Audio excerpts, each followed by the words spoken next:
हिंदी प्राध्यापक चैनल पर आपका हार्दिक स्वागत है। मैं योगेश कुमार अपने यूट्यूब चैनल के माध्यम से आप सभी के समक्ष उपस्थित हूँ। आप सभी का स्नेह और सहयोग मुझे मिलता रहे, इसी आशा और विश्वास के साथ मैं आरंभ करता हूँ आज का व्याख्यान। आज मैं आपके समक्ष हिंदी के आदिकालीन काव्य के महत्वपूर्ण भाग जैन साहित्य का सामान्य परिचय प्रस्तुत कर रहा हूँ, जो कि BA प्रथम सत्र के हिंदी विषय के विद्यार्थियों के लिए तथा विभिन्न प्रतियोगी परीक्षाओं में सम्मिलित हो रहे परीक्षार्थियों के लिए भी उपयोगी होगा। जैन साहित्य। आदिकाल की उपलब्ध सामग्री में सर्वाधिक ग्रंथों की संख्या जैन ग्रंथों की है। जैन धर्म के संस्थापक और पहले तीर्थंकर थे ऋषभदेव। 24वें तीर्थंकर महावीर स्वामी हैं, जिनका समय 6ठी शताब्दी ईसा पूर्व माना जाता है। इनका जैन साहित्य में महत्वपूर्ण स्थान रहा है। महावीर स्वामी ने अपने धर्म का प्रचार लोक भाषा के माध्यम से किया। गौतम बुद्ध की तरह महावीर स्वामी ने भी संसार के दुखों की ओर बहुत ध्यान दिया। सुख दुख के बंधनों पर इन्होंने विजय पाई, इसीलिए ये जिन कहलाए। जिन शब्द से ही जैन शब्द की उत्पत्ति हुई है। इन्होंने 30 वर्षों तक अपने उपदेश दिए। महावीर जैन ने अहिंसा पर अधिक बल दिया तथा देव पूजा का विरोध किया। जैन धर्म के 4 मूल सिद्धांत हैं: अहिंसा, सत्य, अस्तेय अर्थात चोरी न करना तथा अपरिग्रह अर्थात अधिक संचय न करना। लेकिन बाद में इनमें ब्रह्मचर्य को भी शामिल कर लिया गया।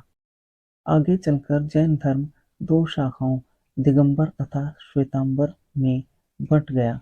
जैन धर्म की इन 2 शाखाओं ने धर्म प्रसार के लिए जो साहित्य लिखा उसे जैन साहित्य के नाम से जाना जाता है। दिगंबर जैन साधुओं एवं कवियों का क्षेत्र अधिकतर राजस्थान व गुजरात रहा है। इन जैन मुनियों द्वारा अपभ्रंश में लिखित जैन साहित्य धार्मिक दृष्टि से ही नहीं, साहित्यिक व भाषा वैज्ञानिक दृष्टि से भी बड़ा महत्व रखता है। जैन धर्म हिंदू धर्म के अधिक समीप है। जैनों के यहाँ भी परमात्मा अर्थात ईश्वर है, परंतु वह सृष्टि का नियामक न होकर चित्त व आनंद का स्रोत है।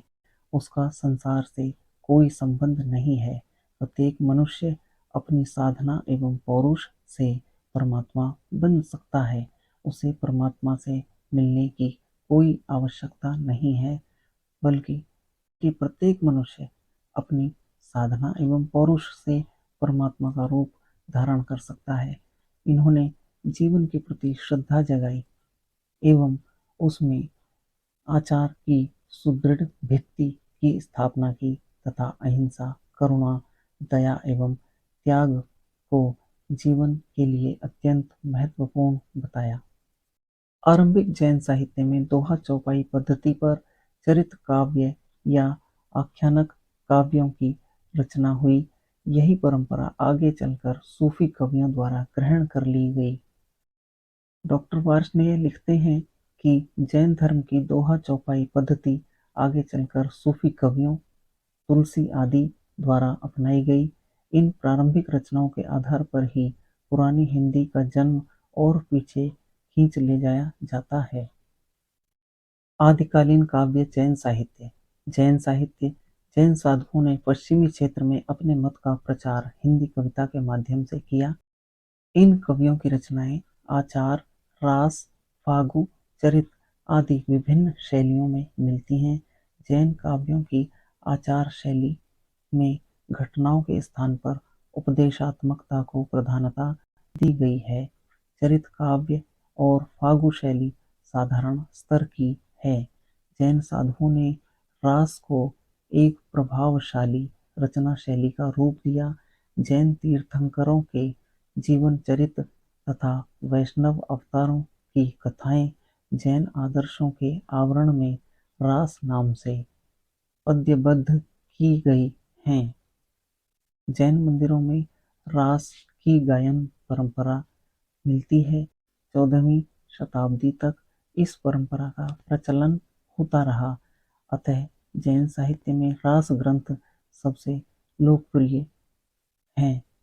आगे चलकर वीर गाथाओं में प्रचलित रास शब्द को ही रासो कहा गया है, किंतु उनकी विषय वस्तु जैन काव्यों से भिन्न थी। प्रमुख शैलियों में लिखी गई आदिकालीन जैन साहित्य की महत्वपूर्ण रचनाएं। प्रमुख शैलियों में लिखी गई आदिकालीन जैन साहित्य की रचनाओं का संक्षिप्त परिचय इस प्रकार है। पहली रचना है श्रावकाचार। प्रसिद्ध जैन आचार्य देवसेन ने 933 ईस्वी में इस काव्य की रचना की थी। ये एक अच्छे कवि और उच्च कोटि के चिंतक थे। इस काव्य ग्रंथ में 250 दोहों में श्रावक धर्म का प्रतिपादन किया गया है। इसमें गृहस्थ के कर्तव्यों पर भी विस्तार से विचार किया गया है। इनकी रचना दोहा छंद में हुई है। दूसरी रचना है भरतेश्वर बाहुबली रास। मुनि जन्मेजय के अनुसार जैन साहित्य की रास परंपरा का यह प्रथम ग्रंथ है। शालिभद्र सूरी ने इसकी रचना 1184 ईस्वी में की। अपने समय के ये प्रसिद्ध जैन आचार्य तथा कवि थे। इस ग्रंथ में भरतेश्वर तथा बाहुबली का चरित्र वर्णन है। 205 छंदों में रचित यह एक सुंदर खंड काव्य है। भाषा में नाटकीयता, उक्ति वैचित्र्य तथा रसात्मकता पाई जाती है। तीसरी रचना है चंदनबाला रास। इसकी रचना लगभग 1200 ईस्वी में आसगो नामक कवि ने की थी। यह 35 छंदों का एक खंड काव्य है। एक लघु कथा पर आधारित यह जैन रचना करुण रस की गंभीर व्यंजना करती है। कवि ने भाव सौंदर्य के जो चित्र प्रस्तुत किए हैं, उसमें उसकी काव्य निष्ठा व्यंजित हुई है। चौथी रचना है स्थूलिभद्र रास। यह काव्य जिन धर्म सूरी की रचना है। इसका रचना काल 1209 ईस्वी है। काव्य की भाषा पर अपभ्रंश का प्रभाव अधिक है, फिर भी इसकी भाषा का मूल रूप हिंदी है। धार्मिक दृष्टि से प्रेरित होने पर भी इसकी भावभूमि और अभिव्यंजना काव्यानुकूल है। पांचवी रचना है रेवंतगिरी रास। इसकी रचना विजय सेन सूर्य ने 1231 ईस्वी में की थी।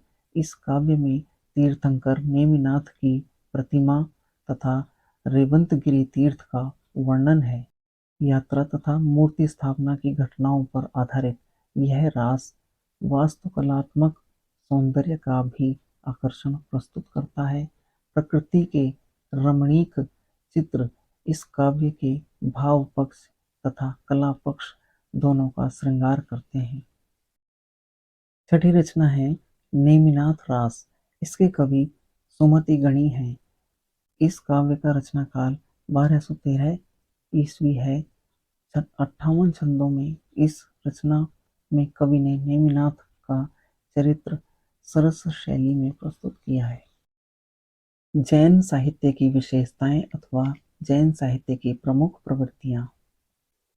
उपदेश मूलकता, विषय की विविधता, तत्कालीन स्थितियों का यथार्थ चित्रण, कर्मकांडों, रूढ़ियों तथा परंपराओं का विरोध, आत्मानुभूति पर विश्वास, रहस्यवादी विचारधारा का समावेश, काव्य रूपों में विविधता, शांत या निर्वेद रस का प्राधान्य, प्रेम के विविध रूपों का चित्रण, गीत तत्व की प्रधानता, अलंकार योजना, छंद विधान तथा लोक भाषा की प्रतिष्ठा। अनेक विद्वानों द्वारा प्रस्तुत तथ्यों पर आधारित यह था जैन साहित्य का सामान्य परिचय। विशिष्ट परिचय आप पुस्तकों से प्राप्त कर सकते हैं। ऐसे ही अन्य महत्वपूर्ण व परीक्षा के लिए उपयोगी तथ्यों के साथ मिलते हैं अगली कक्षाओं में। आप सभी का स्नेह और सहयोग मुझे मिलता रहे, इसी आशा और विश्वास के साथ फिर मिलेंगे। धन्यवाद।